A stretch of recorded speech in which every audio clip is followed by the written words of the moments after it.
स्नेहदा स्पन्दन स्नेहदा स्पन्दन।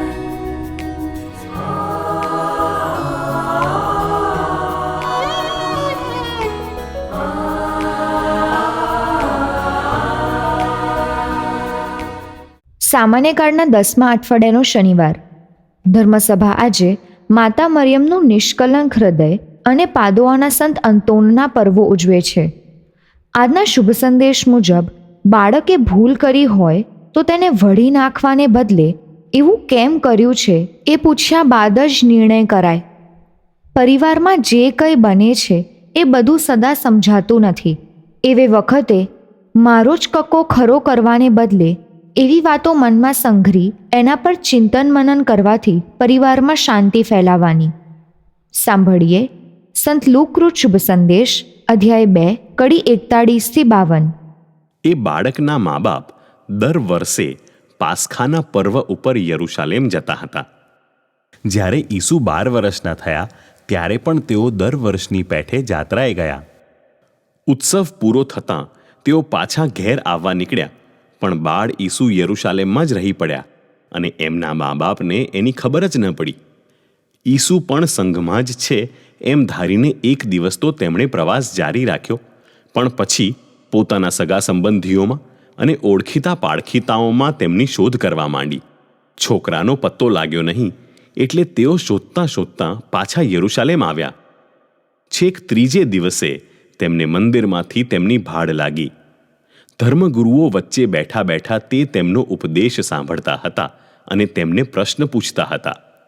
એમની વાત સાંભળનાર સૌ કોઈ એમની બુદ્ધિથી અને એમના જવાબોથી ચકિત થઈ જતા હતા. એમને જોઈને એમના મા બાપના આશ્ચર્યનો તો કંઈ પાર ન રહ્યો અને તેમના માએ તેમને કહ્યું, બેટા, તે આમ કેમ કર્યું? જો, તારા બાપુ અને હું તો તને શોધી શોધીને અડધા થઈ ગયા. તેમણે તેઓને કહ્યું, તમે શું કરવા મારી શોધ કરી? તમને ખબર નહોતી કે હું તો મારા પિતાના ઘરમાં જ હોઈશ? પણ તેમને એમનું કહેવું સમજાયું નહીં. પછી ઈસુ તેમની સાથે નાસરેત પાછા આવ્યા અને તેમના કયામાં રહ્યા. એમના માએ આ બધી વાતો પોતાના હૈયામાં સંઘરી રાખી. ઈસુ જ્ઞાનમાં અને ઉંમરમાં વધતા ગયા અને ઈશ્વરના અને માણસોના વધુ ને વધુ પ્રીતિપાત્ર બનતા ગયા. स्नेहदा स्पन्दन स्पन्दन। મા મરિયમના નિષ્કલંક હૃદયનું આજના શુભ સંદેશમાં દર્શન થાય છે. આ હૃદય ધર્મભીરું છે, એટલે કે આજ્ઞાઓ પાડનારું છે. જુઓ, મા મરિયમ દર વર્ષે પાસખાના પર્વ ઉપર યરુશાલેમ જાય છે. જો કે મા મરિયમ સ્ત્રી હોવાથી આ નિયમ તેમને લાગુ પડતો નથી, છતાં તેઓ આ નિયમ પાળે છે અને પ્રભુ પ્રત્યે નિયમ ઉપરાંતની ઉદારતા વ્યક્ત કરે છે. ઈસુ 12 વર્ષની ઉંમરના છે ત્યારે તેઓ પાસખા પર્વ પછી યરુશાલેમમાં રહી પડે છે, પણ પોતાના મા બાપને જાણ કરતા નથી. મા બાપ તો ધારી લે છે કે ઈસુ નાસરેત તરફની પરત યાત્રામાં તેઓની સાથે જ છે. પણ દિવસને અંતે મા બાપને ખબર પડે છે કે તેમની ધારણા ખોટી છે. ઈસુ તેમની સાથે નથી. ગહન તપાસને અંતે ઈસુનો પત્તો લાગતો નથી. ત્યારે આ નિષ્કલંક હૃદય બાળકની શોધમાં યરુશાલેમ રાતોરાત પાછા જવાનું નક્કી કરે છે. આ છે ઈસુ પરનો અઢળક પ્રેમ એ નિષ્કલંક હૃદયનો. એ હૃદય પુત્રના ખોવાયાનું પારાવાર દુઃખ અનુભવે છે. ઈસુ મા બાપને જડે છે.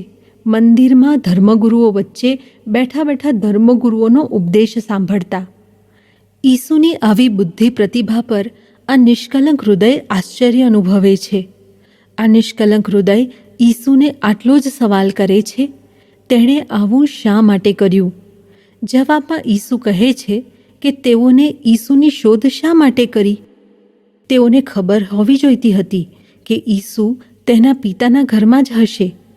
મા મરિયમને આ જવાબ સમજાતો નથી.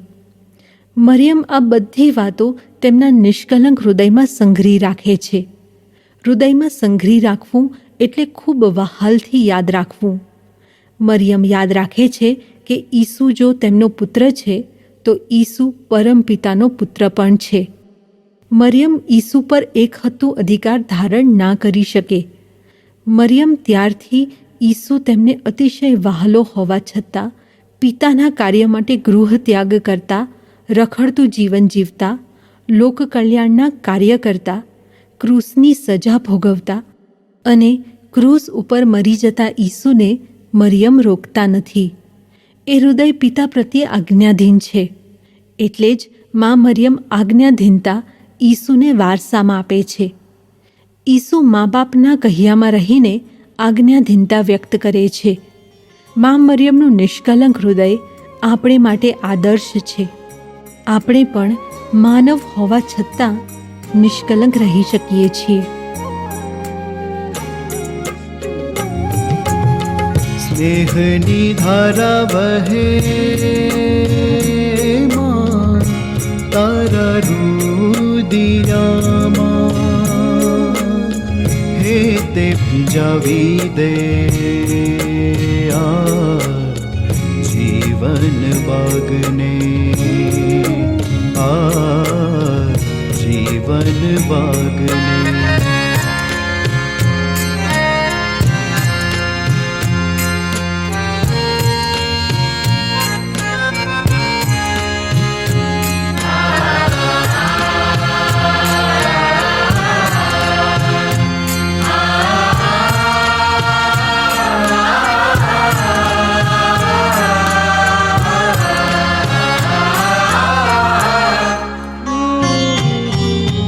મમતાની જ્યોત રે તું, દુખિયાની માત રે તું, મમતાની જ્યોત રે તું, દુખિયાની માત રે તું, નિરાધારની તું માતા, અનાથોની તું રે માતા, નિરાધારની તું માતા, અનાથોની તું રે માતા.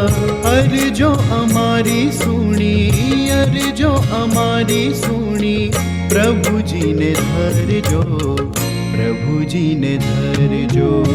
સ્નેહની ધારા વહે માં તારા રુદિયામાં,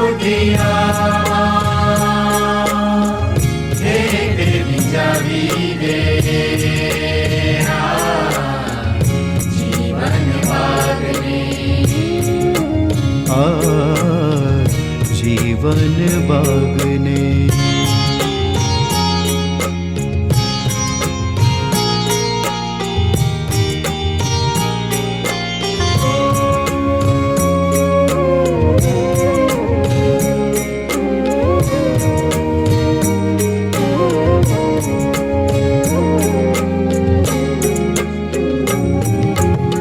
શ્રદ્ધાના ફૂલડા ધરું, આશાના દીવડા કરું, શ્રદ્ધાના ફૂલડા ધરું, આશાના દીવડા કરું. છલકે જ્યાં હેત તારું, મલકે ત્યાં મન મારું, છલકે જ્યાં હેત તારું, મલકે ત્યાં મન મારું.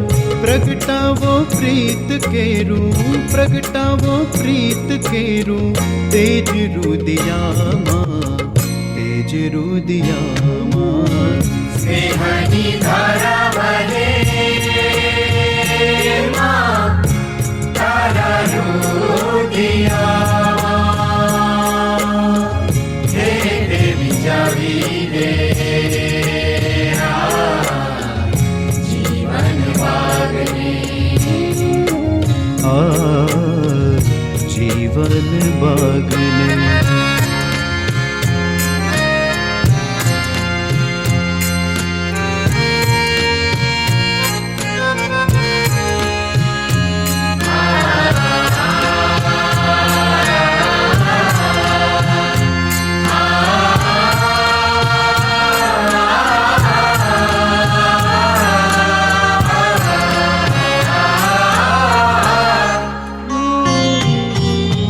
ગીતોના ગુંજનમાં તું, ભક્તોના વંદનમાં તું, ગીતોના ગુંજનમાં તું, ભક્તોના વંદનમાં તું.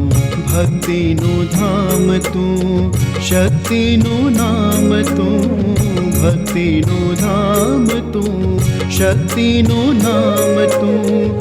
છલકે છે પ્રીત તારી, છલકે છે પ્રીત તારી, મારા અશ્વાસમાં, મારા અશ્વાસમાં.